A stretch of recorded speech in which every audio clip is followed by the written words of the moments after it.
Hello, everyone. My name is Farley Richmond, and this is my tribute to Mr. Ibram Alkazi. Let me begin by thanking Epic Actors Workshop, and in particular, my friend, Dr. Deepan Rai, for inviting me to speak today as part of a tribute to the late Ibram Alkazi. Before my brief remarks, I wish to send my sincere sympathy to his daughter, Mrs. Amal Alana, and to his son, Mr. Faisal Alkazi, for their great loss. Mr. Alkazi played a special role in my life, one which I'll never forget. He served as my mentor during my Fulbright year in India in 1964-65, when I was collecting data for my PhD thesis. I can't begin to imagine where I would be today without his thoughtful guidance. My thesis topic centered on English language theater in India. At the time, Mr. Alkazi was head of the National School of Drama and Asian Studies Institute in Delhi and was well known for his important contributions to theater in English in Mumbai and to his contributions to Indian theater in general. Let me elaborate on the extent of his contributions to English language theater and Indian theater by reading what I wrote about him in the final chapter of Indian Theater Traditions of Performance, published in 1990 by the University of Hawaii Press. While doing so, I'll show you a few old photographs that he kindly shared with me concerning his productions in Mumbai.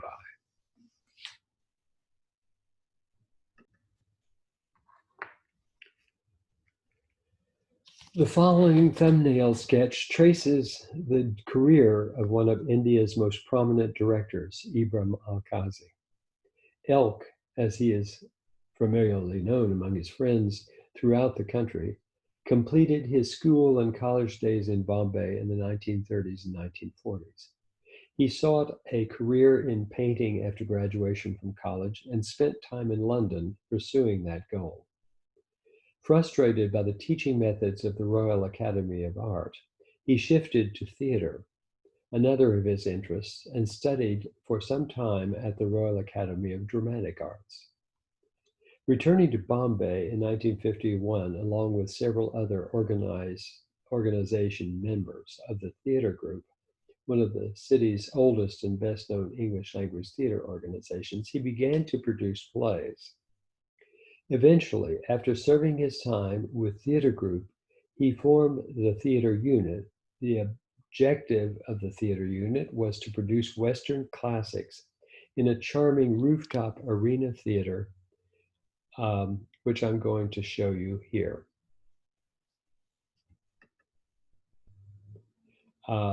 This was a fantastic space. I took this photograph from a nearby building during my time when I was in India. The objective of the theater unit, as I said, was to produce Western classics in a charming space. Part of his apartment below the rooftop was designed as an art gallery, and the theater unit soon became a center for art and theater in Bombay, as well as sponsoring chamber music concerts, recitals, poetry readings, and eventually a center for the production of plays in Hindi. Alkazi's reputation grew steadily during the 1950s and early 60s as he was invited to conduct theater workshops for the state and national government throughout the country. And I'm going to show you a few of the photographs of the productions that he did. Murder in the Cathedral was one of those, done by theater unit, and these slides are now arranged in chronological order.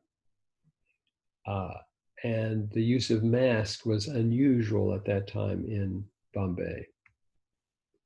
His scene designs were also considered unusual at the time. And this is a production of a play, The Father, which he produced in 1956, and which I saw in Delhi in a rehearsal setting at the National School of Drama. He also did what I consider he had an eye for actors and an eye for choosing actors appropriate for the roles. You see on the right Judge Brack, who is faced with a Hedda Gabler, who is shortly going to commit suicide because she doesn't want to be involved with this slimy sort of man. He cast Hema Devi as Hedda Gabler. She has a wonderful look, appropriate, I think, for that character. And he set this play in it and appears to be an original sort of space that might have been true when the play was produced in Norway. This is Bomi Kapadia, as you see, playing Harpagon in The Miser. And this is a design, set design that he did for Volpone. And another view of a scene from Volpone. And a production featuring Zul Villani as Orpheus and Derek Bond as the stranger in Eurydice, produced by Theater Unit in 1959. And again, the set is unusual and calls attention to this, the artistic design, putting attention on these characters with the directional lights that were used. And finally, a production of Medea in 1961, just before he left to go to work at the National School of Drama.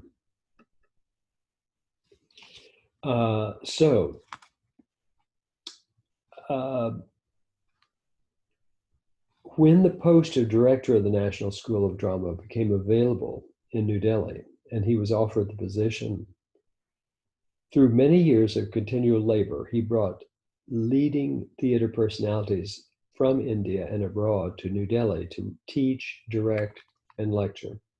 He assembled a talented faculty and was responsible for building one of the best theater libraries and slide collections in the country.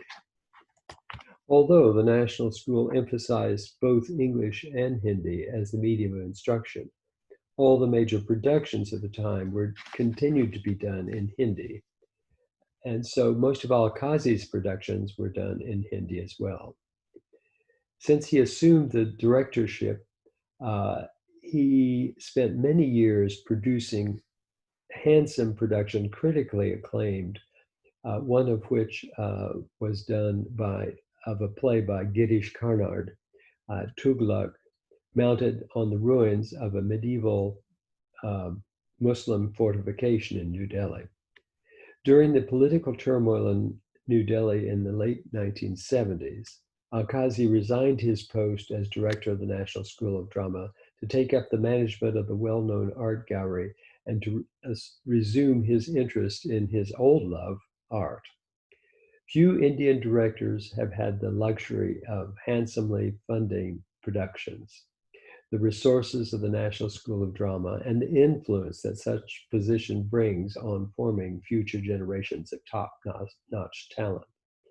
And few have had the headaches or the heartaches that such a post brings.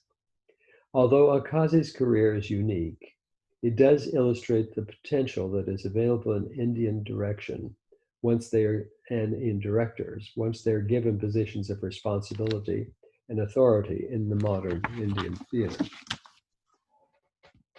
And finally, I want to say that in terms of my view of Mr. Alkazi, in our conversations that I had with him, I found him extraordinarily gifted in terms of his ability to use ideas in painting and in sculpture, his ideas in connection with music and dance, and his use of experimental work, which stood the test of time as being a good example of what theater can be and should be in the modern world.